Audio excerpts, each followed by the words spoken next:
Madame, Monsieur, bonsoir et merci de votre fidélité à ITV en ce 2 mars 2020.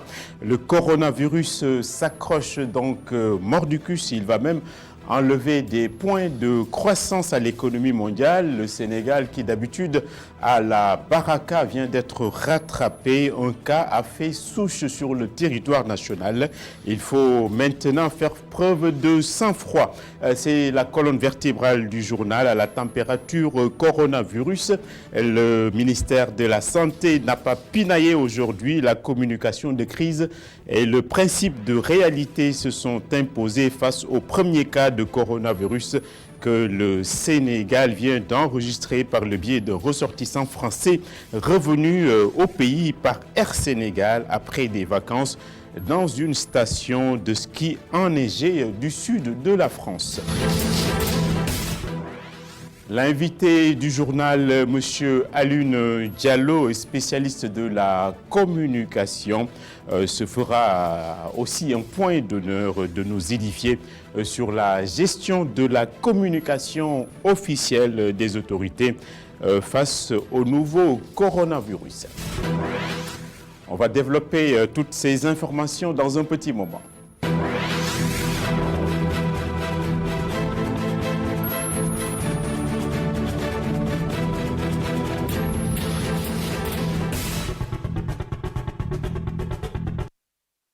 Bonsoir donc, le ministre de la Santé a confirmé le premier cas du nouveau coronavirus qui s'est incrusté au Sénégal. Le cas détecté ne serait pas grave et ne charrierait pas d'inquiétude majeure selon Abdoulaye Diouf Sarr. Le Français qui rentrait d'une station de ski et soigné au service infectieux de l'hôpital Fann. On va écouter de suite donc le ministre de la Santé devant la forêt de micros des journalistes.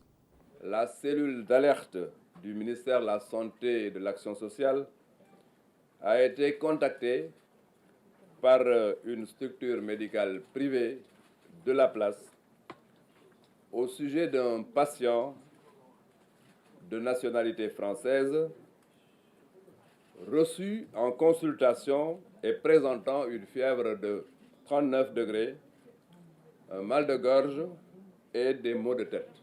Une équipe s'est immédiatement rendue sur les lieux pour pousser les investigations et effectuer les prélèvements. Il s'agit, je l'ai dit tantôt, d'un patient de nationalité française, marié et père de 2 enfants, qui vit au Sénégal avec sa famille depuis plus de 2 ans. Le patient est actuellement mis en quarantaine au centre de traitement du service des maladies infectieuses et tropicales de l'hôpital Fann. Les résultats des tests effectués par l'Institut Pasteur de Dakar se sont avérés positifs. Ainsi, le dispositif de surveillance et de riposte au Covid-19 est renforcé et tous les moyens sont mis en œuvre pour circonscrire la maladie. Il s'agit bien sûr de la gestion des cas contacts, particulièrement de ses 2 enfants et de son épouse. Le Sénégal est d'ailleurs prêt à prendre en charge tout cas d'infection au nouveau coronavirus. Il s'agit là des assurances du chef de l'État qui s'est exprimé aujourd'hui au cours d'un conseil présidentiel spécial au cours duquel le plan national donc, de lutte et de gestion contre le corona a été dévoilé durant la séance de travail. Le Français qu'on sait malade à présent était en observation. Finalement, ce que l'on redoutait s'est avéré. Moustapha Gabar Diop et Sidignan. Nous faisons aujourd'hui entièrement confiance aux services de santé, à nos personnels qui sont très compétents et qui l'ont prouvé par le passé, qui continuent à le prouver et qui sont restés mobilisés aussi bien dans la prévention, la riposte, mais aussi le suivi de l'épidémie. J'invite la population sénégalaise à respecter les consignes qui seront données au fur et à mesure par les autorités sanitaires. Vigilance maximale et efficacité, tels seront les mots d'ordre de la riposte contre l'épidémie de coronavirus au Sénégal. D'un budget de plus d'1,44 milliard de francs CFA, la stratégie doit mettre l'accent sur un système d'alerte précoce, la surveillance, l'isolement et la prise en charge des personnes infectées. Au moment où un premier cas a été confirmé au Sénégal, la priorité est de contenir la maladie et d'éviter sa propagation.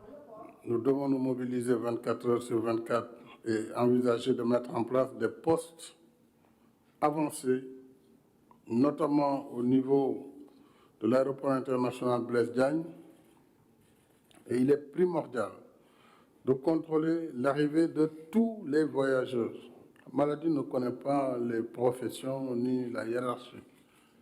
Pas de je suis ministre, vous devez contrôler tous les passagers sans exception. Tous ceux qui doivent être confinés le seront. La question des rassemblements populaires a également été soulevée. Le mois de mars est ponctué de manifestations religieuses. Dès demain matin, nous nous rendons à Porokhane. Nous allons aussi nous rendre dans les différents foyers religieux pour apporter l'information, pour permettre aux guides religieux d'évaluer effectivement l'importance du dispositif de communication, d'information et de formation à mettre en place avec les pèlerins. Le comité, effectivement, va réunir sur la stratégie par rapport à la mobilisation communautaire. Je crois que cette mobilisation communautaire impose dans certaines situations, certaines, décisions, et nous allons apprécier dans le cadre du comité et nous sortirons les recommandations que le gouvernement va apprécier. Le Sénégal est le 4e pays africain à être touché par le coronavirus après l'Égypte, l'Algérie et le Nigeria. L'épidémie a dépassé ce lundi les 3000 morts et touché plus de 86 000 cas dans le monde. Le Covid-19 a donc infusé une sorte de psychose, voire une paranoïa sur le plan mondial. Le salon de l'agriculture de Paris a été d'ailleurs écourté alors que des Sénégalais s'y trouvent et les dernières informations que nous avons reçues indiquent que le ministre de l'Élevage ainsi que sa délégation ont été confinés au salon d'honneur en attendant les tests. On a interrogé dans la foulée un journaliste, un confrère de l'agence de presse sénégalaise, interrogé donc par Ousmane Gueye. Il a réagi et il est ici donc, on va l'entendre. Ce sera difficile de rassembler les gens au cas où il y aurait une mise en quarantaine ou une mise en confinement une fois à l'aéroport Blaise Diagne de Dakar. C'est d'autant plus difficile que le retour à Dakar s'effectue selon des horaires différents. Il y en a qui vont rentrer dès aujourd'hui, d'autres vont quitter demain ou encore ceux et celles qui ont pris l'option de prolonger un peu leur séjour à Paris. Soit ce sont des hommes d'affaires, des opératrices, opérateurs qui sont en train d'explorer d'autres opportunités d'affaires au-delà du salon agricole. Soit ce sont tout simplement des particuliers qui ont quelques jours de plus dans leur visa et qui en profitent un peu pour rester à Paris. Dans l'un comme dans l'autre cas, je n'ai pas noté une réelle psychose, en tout cas une appréhension perceptible sur le visage des membres de la délégation du Sénégal, malgré ce déferlement de réactions et d'interventions constatées au niveau des réseaux sociaux au pays. Pour le confinement ou la quarantaine, pour le moment, on n'a pas encore de conduite à tenir. Même si ce matin, j'ai eu l'un des officiels de la délégation sénégalaise qui m'a dit que pour le moment, nous sommes à l'écoute de Dakar et de la décision qui sera prise à l'issue de ces réunions dont on parle souvent. Donc, si l'on pense que mettre en quarantaine les membres de cette délégation pourra sauver le Sénégal, pourquoi pas, mais ce qui va s'avérer très difficile de le faire dans la mesure où les gens viennent à compte-gouttes selon des horaires différents et des compagnies différentes. Et puis, reportage tellurique dans des établissements scolaires pour s'assurer que les dispositions utiles ont été prises afin de sensibiliser et en même temps éduquer les écoliers sur la maladie avant que les inspections d'académie ne s'engouffrent parfaitement dans la brèche. Reportage donc de terrain assuré par Mortala Anne et Bachir Sow. La maladie du coronavirus continue de faire des ravages un peu partout dans le monde. Au Sénégal, un cas vient d'être confirmé.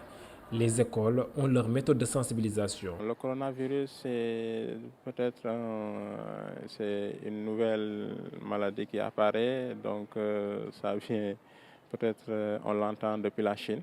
On sait que nous ne sommes pas épargnés. On a trouvé un plan de sensibiliser les élèves. Une autre école visitée, Saint-Pierre-Julien-Aymar. Ici, des mesures ont été prises par l'administration. Nous avons aussi reçu une circulaire de l'inspection concernant le coronavirus. Et ce matin, nous avons tenu une petite rencontre, mon assistant pédagogique et moi. Nous voulons aussi travailler avec la commission sociale qui va nous aider à définir un petit programme de sensibilisation sur cette maladie sans créer une psychose. Du côté de l'inspection académique, le ministère a ordonné qu'un programme soit adopté. Depuis la semaine dernière, les autorités administratives et ministérielles nous ont instruits à travers une note, une correspondance, pour demander à ce qu'on instruise toutes les écoles, publiques comme privées, de mener une campagne de sensibilisation et d'information sur la maladie à coronavirus. Et ce que nous avons fait, nous avons informé toutes les écoles à travers les directeurs. Pour faire connaître la maladie, les enseignants sont prêts, mais ils lancent un appel au ministère de la Santé pour les accompagner dans la sensibilisation. Le coronavirus donc est dans tous les esprits, mais cela n'empêche pas d'aborder d'autres sujets. Le ministre de la Culture et de la Communication a passé aujourd'hui en revue les infrastructures de la TNT, la télévision numérique terrestre, en présence des responsables de la société de télédiffusion du Sénégal, ainsi que des patrons du groupe Excaf Télécommunications. Cela se passe donc dans un contexte de finalisation du processus de basculement qui devrait se faire au mois de juin prochain. Adam Assar ainsi qu'Augustin Manda sur la ligne de crête de l'immeuble Québec ont assuré le sujet qui va suivre. Cette visite du ministre de la Communication et de la Culture au centre de multiplexage et de supervision du projet de télévision numérique terrestre, communément appelé tête de réseau principal, a commencé aux environs de 9 h par la salle qui abrite le mur d'écran qui sert à visualiser l'ensemble des chaînes après multiplexage. Ce dispositif, au milieu de la salle de supervision, donne une idée de la qualité des chaînes multiplexées avant leur acheminement vers le réseau de transport. Il permet également de noter l'absence d'une chaîne ou de défaillance. Après la salle de supervision, cap sur celle des serveurs qui permettent de faire l'archivage et d'enregistrer en temps réel tout ce qui se passe à l'antenne. À noter que cette visite du ministre de la Communication Abdoulaye Diop en présence des responsables de la Société Télédivision du Sénégal, TDS, et du groupe Excaf Télécom précède la cérémonie officielle de finalisation du processus de basculement vers la télévision numérique terrestre qui doit se tenir à Mbacké ce lundi. Sur le même sujet, on va vous signaler que la ville de Mbacké a accueilli aujourd'hui la délégation devant procéder au lancement du basculement de l'analogie vers le numérique. On va pouvoir peut-être voir les images, un basculement donc qui sera effectif dans 3 mois sur l'étendue, toute l'étendue du territoire national. Selon les acteurs, nous y reviendrons donc. Les convulsions de l'école sont aggravées par l'humeur maussade des enseignants. Le G20 vient donc de rendre public son 6e plan d'action qui sera ponctué de débrayage ainsi que de grève totale entre les 3 et 5 mars. Donc à partir de demain, les accords non respectés par les autorités leur passent au travers de la gorge. C'est un sujet de Mamadou Lamine Fati. Le G20 durcit le ton. Après 1 mois et demi de grève dans le secteur de l'éducation, les syndicalistes font le bilan. Les enseignantes et enseignants du Sénégal en ont marre des combines au sommet de l'État. Autrement dit, les enseignants veulent en découdre définitivement avec ce gouvernement qui n'a que du mépris pour eux. En un mot, les camarades enseignants exigent la fin des lenteurs administratives dans la production des enseignants. Le paiement intégral des rappels, qui se chiffre aujourd'hui à plus de 100 milliards. Le gouvernement vient de permettre à des privés de s'accaparer de nos terres avec un projet de 100 000 logements. Les enseignants ne font pas 100 000. Puisqu'ils permettent à des privés d'avoir la possibilité de construire 100 000 logements, ils doivent permettre au moins aux enseignants qui sont aux environs de 90 000 d'avoir chacun une parcelle non viabilisée qui ne coûte rien du tout à l'État du Sénégal. Ça également, c'est une recommandation forte du G20 et nous pensons que le gouvernement, s'il veut la paix, doit aller dans ce sens. Fort de tout cela, et constatant le refus du gouvernement d'aller dans le sens de matérialiser ses engagements, le G20 lance son 6e plan d'action qui s'articule comme suit et qui démarre dès demain. Par un débrayage à 10 heures, le mardi 3 mars demain. Un débrayage à 10 heures dans tous les établissements du préscolaire, du moyen secondaire. Suivi de 48 heures de grève générale. 48 heures le mercredi 4 et le jeudi 5 mars, grève totale au niveau du préscolaire, de l'élémentaire et du moyen secondaire pour exiger le respect de nos droits et la revalorisation de la fonction enseignante. Pour une unité syndicale, les enseignants du G20 sensibilisent le G7. Tout en rappelant son attachement à l'unité de tous les enseignants du Sénégal et à la jonction des forces avec le G7. Parce que nous sommes les deux cadres qui se déclarent en lutte. Et conformément aux vœux des camarades enseignants exprimés dans les assemblées générales qui veulent que le G7 et le G20 unissent leurs forces pour être plus forts devant le gouvernement, le G20 marque son accord. Elle l'a déclaré depuis plusieurs semaines. Mais le G7, malgré l'accord du G20 d'aller à l'unité, le G7 est en train de saborder l'unité. Ils sont en train de créer les conditions pour que les enseignants ne puissent pas aller ensemble et lutter ensemble pour contraindre le gouvernement à respecter ces accords. Une grève des enseignants qui se poursuit, tout en durcissant le ton pour amener le gouvernement à les entendre.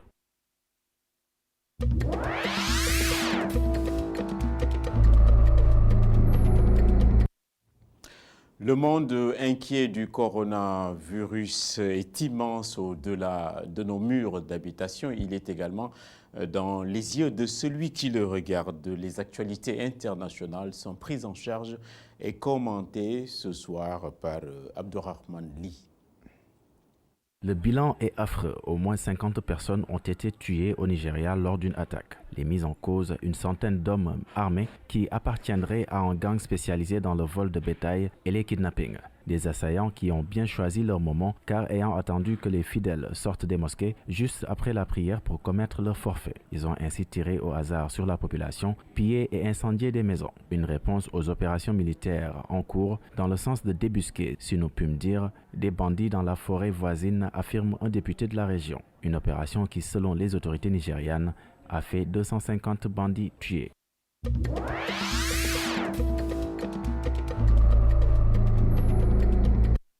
En Égypte, 38 djihadistes, dont un ancien officier des forces spéciales, sont condamnés à mort. Une peine capitale prononcée par le juge à l'endroit de ces derniers qui auraient pris part à 54 crimes. Parmi ceux-ci, une tentative d'assassinat en 2013 contre le ministre de l'Intérieur d'alors, le meurtre de policiers et plusieurs attaques contre des installations de sécurité. Des accusés qui, malgré tout, ont par ailleurs la possibilité d'interjeter appel.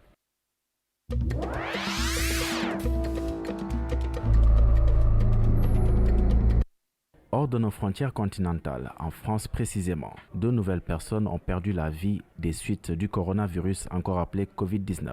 4 morts donc au total en France depuis que le virus y est apparu. Une information donnée par le maire de Compiègne, commune située dans le département de l'Oise, où l'incident, si nous pûmes encore une fois dire, s'est produit. Pendant ce temps, la Tunisie compte son premier cas. Il s'agit d'un quadragénaire tunisien rentré jeudi 27 février d'Italie.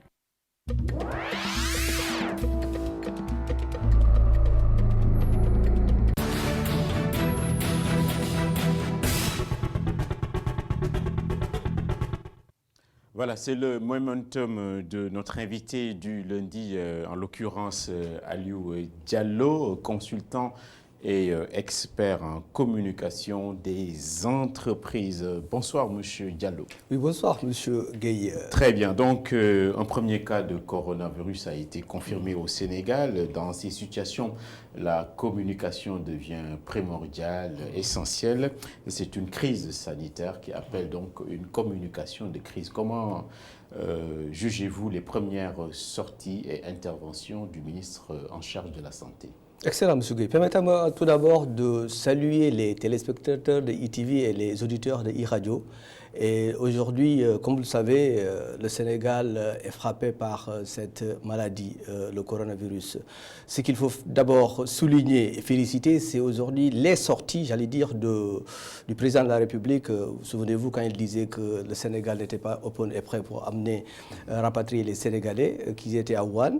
Et en dotant, je pense, $1000, si ma mémoire est bonne, pour chaque étudiant. Là, je pense que c'est un suivi extraordinaire. Aujourd'hui, nous avons un ministre de la Santé, à mon avis, qui a fait une communication de très haute facture, qu'il faille souligner, féliciter et remercier, pour deux raisons fondamentales, M. Gueye.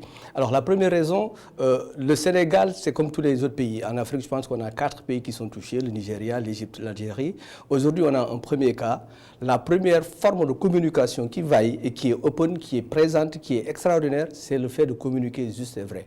Et aujourd'hui, ce qui m'a aussi le plus marqué positivement, c'est de créer une cellule de crise par rapport aux organes de presse, afin que nul n'en ignore, que tous les communicants, les journalistes, les chroniqueurs puissent aller puiser la bonne information pour que les Sénégalaises et les Sénégalais aient cette capacité de savoir, voici le coronavirus, ce qu'il faut faire et ce qu'il ne faut pas faire. Oui, donc à vos yeux, il n'y a pas de faille. Donc, mais en amont, à l'aéroport, le cas n'a pas été signalé. C'est une structure sanitaire qui a dû signaler tout ça.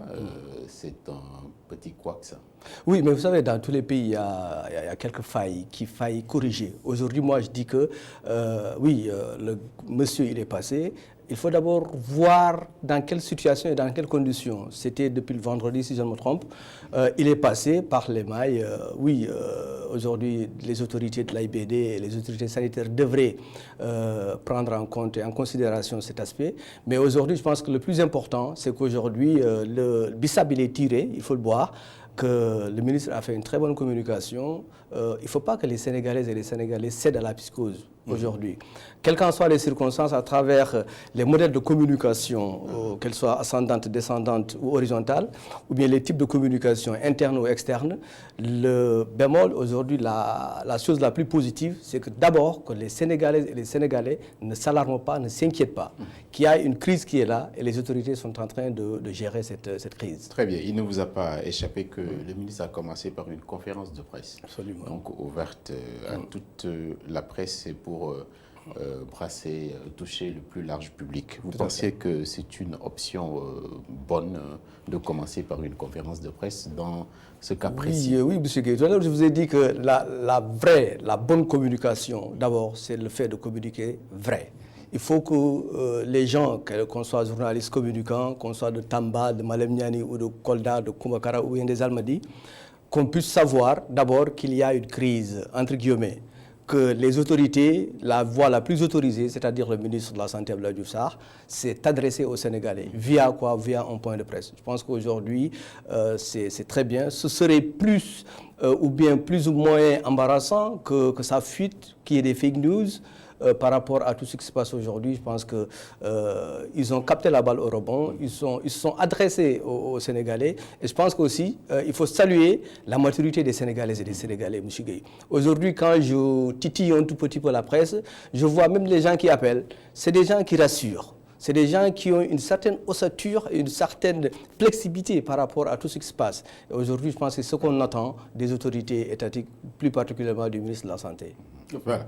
C'est bien donc d'appeler les Sénégalais à avoir du sang-froid. Mais c'est également mieux quand les responsables ont davantage de sang-froid, ceux qui sont chargés de gérer ces situations. Est-ce que vous voyez ce sang-froid-là au niveau de ceux qui sont en train de gérer cette crise? Oui, très bien. Il faut d'abord noter que le Sénégal s'est doté d'une certaine rigueur et d'une certaine autonomie par rapport à tout ce qui se passe. Aujourd'hui, par exemple, les gens qui sont à l'Institut Pasteur, je pense que ce sont les meilleurs en Afrique, d'après ce que j'ai lu. Et aujourd'hui, ils ont su gérer cette maladresse par rapport à tout ce qui se passe. Et si nos autorités ont jugé nécessaire de faire un point de presse, en parler, parce qu'il faut aussi noter que, je pense, le premier lundi de chaque mois, il y avait la levée des couleurs. Et le président de la République a d'abord fait une réunion de crise, a parlé avec d'abord en interne, en communication interne, avec le gouvernement. Ensuite, il y a eu la sortie du ministre en charge de la santé du Sénégal. Et aujourd'hui, je pense qu'ils sont en phase de ce que veut aujourd'hui le Sénégalais. Aujourd'hui, le Sénégalais, d'abord, il veut être assuré. Oui, il n'y a pas de quoi s'alarmer de façon extraordinaire. Je pense qu'il faut que les Sénégalaises et les Sénégalais suivent tout ce qui se passe à travers les réseaux sociaux, les journaux, les télévisions, les TIC et autres. Mais, je tiens à le dire, cette coordination qui oppose, il faut que les gens communiquent communiquent bien par rapport à tout ce qui se passe. Parce qu'aujourd'hui, si je devrais donner une note aux étudiants qui auront à faire un sujet de mémoire avec la sortie en communication du ministre de la Santé, j'aurais donné une très bonne note, très franchement. Très bien. La transparence donc, que vous évoquez. Le ministre a annoncé l'ouverture d'une salle de presse au sein du ministère pour informer les journalistes à temps réel. Vous pensez que c'est utile et que c'est important? Tout à fait, M. Gueye, c'est très utile. Je l'avais dit même, je fais une petite parenthèse par rapport quand nous avons eu la chance d'avoir le pétrole et le gaz ici au Sénégal, j'avais dit que sur un plateau, que chaque organe de presse devrait avoir un spécialiste en gaz, en pétrole. Aujourd'hui, c'est l'occasion d'avoir chez vous en e-radio, s'il y a une question qui touche un tout petit peu le coronavirus, pour avoir des informations utiles et extraordinaires, il faut uniquement appeler. Et quand on appelle, il y a un spécialiste qui s'en occupe. Aujourd'hui, je pense qu'avoir une cellule au sein du ministère de la Santé pour que les communicants, les gens qui sont de la presse puissent venir puiser cette information, je pense que c'est très bien et c'est extraordinaire de la part des autorités de l'État. On peut ajouter d'ailleurs que la tendance mondiale, c'est l'ultra-spécialisation. Ça permet donc de maîtriser les sujets parfaitement. Alors, dernière chose, vous avez une interpellation sur les réseaux sociaux qui écrivent en fait sans filtre. Absolument. Qu'est-ce que vous voulez dire par rapport aux réseaux sociaux? Oui, monsieur Gueye, c'est une question que j'aime très bien. J'ai l'habitude un peu de titiller mes étudiants pour leur dire très souvent, nous avons des smartphones, nous avons des téléphones, il faut qu'on les utilise à bon escient. Aujourd'hui, alors sur les réseaux sociaux, on entend quelques formes de communication qui n'est pas, des fake news, des choses honnêtement qui ne devraient pas être dites par, je dis, un Sénégalais qui est conscient. Il faut tout simplement, encore une fois, au risque de me répéter, que les gens, qu'on soit jeunes, qu'on soit majeurs, qu'on soit Baol, qu'on soit Paul ou bien qu'on soit le président de la République, il faut qu'on l'utilise à très bon escient. Si je suis dans un groupe WhatsApp, si je suis avec des amis à l'extérieur, ici au Sénégal, je donne la bonne information. C'est-à-dire, même si je dois avoir des recoupements, je dois faire un tout petit peu le chatting pour essayer de voir qu'est-ce que je dois dire. Aujourd'hui, par exemple, il y a des gens qui s'alarment un tout petit peu sur Facebook. J'ai lu un commentaire. Alors, pour les besoins logiques et fidèles du plateau, je préfère ne pas dire. Mais ce qui est le cri de cœur et le vœu que je lance aujourd'hui au niveau des Sénégalaises et des Sénégalais qui utilisent les réseaux sociaux, très franchement, il ne faut pas s'alarmer les gens. Il faut que les gens ne versent pas dans la psychose, dans cette paranoïa. Quand je communique vrai. Si je ne connais pas c'est quoi le coronavirus, le code 21 ou bien quel qu'en soit le nom de la maladie, je dis honnêtement, je vais me rapprocher de M. Gueye, qui est un spécialiste et qui me donne des informations. J'ai la bonne information, j'ai mon parent qui est à Malemiani, qui est à Kolda, j'ai mon ami qui est DG ou bien qui est ministre, je partage l'info avec. C'est-à-dire de façon très souple. Sujet, verbe, complément. Le coronavirus, c'est ça, c'est ça. Et aujourd'hui, pour terminer, M. Gueye, si vous le permettez, nous avons l'habitude de donner des poignées de main. tout de suite, quand je suis venu avec dans la salle de rédact, le réflexe, c'est de donner des poignées de main. Aujourd'hui, l'hygiène aussi, c'est l'un des facteurs de blocage et de prévention. Que faut-il faire par rapport à ça? Il faut d'abord comprendre que, honnêtement, il n'y a pas de quoi trop crier. J'ai un ami qui me dit, écoute, M. Diallo, il faut mourir de quelque chose. J'ai dit, oui, c'est vrai. Mais, honnêtement, alors, on a un avantage extraordinaire, c'est qu'aujourd'hui, on peut se prémunir de tout ce qui se passe. Il faut qu'on soit très bien en nous, qu'on soit enclin aussi d'être généreux par rapport à tout ce qu'on se dit et tout ce qu'on se fait. Merci beaucoup, M. Diallo. C'est partagé. L'hygiène et l'asepsie, c'est très important. Merci d'avoir répondu à notre invitation. Merci, M. Merci et à bientôt. Donc, la météo, c'est dans un petit moment. Les inspirations du professeur Keno Askanui avec El Hadj Malick Cissé. Vous allez donc continuer avec lui là-bas.